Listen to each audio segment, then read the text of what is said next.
Hello everyone, এই যে দেখুন মেয়ে আজকে আমাদের এখানে দমদম জয়পুরের খাইবার মেলা ওখানে গেছিল ওর বন্ধুর সাথে।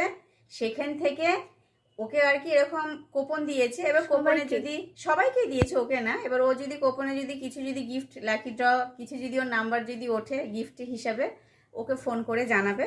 এইটা গেল। আরও কি কি নিয়ে এসেছে দেখুন মেলা থেকে। এই যে সূর্যকুমার মোদকের ওখান থেকে, ওখানে ওরা বসেছে স্টল, ওখান থেকে দেখুন জল ভরা সন্দেশ নিয়ে এসেছে। জল ভরা সন্দেশ? হ্যাঁ, এটা জল ভরা সন্দেশ, শঙ্খ সন্দেশ ননের গুড়ে। হ্যাঁ, এটা হচ্ছে তাল শাঁসের মতো সন্দেশ। ঠিক আছে, এই সন্দেশগুলো এখন খাবো না, ঠাকুরের জন্য রেখে দিই, তাহলে কালকে ঠাকুরকে দেওয়া যাবে। এই গেল। তারপরে এখানে দেখুন এনেছে, কি এনেছে দেখি দাঁড়ান। এখানে হচ্ছে এইটা হচ্ছে লইটা মাছের, বললো যে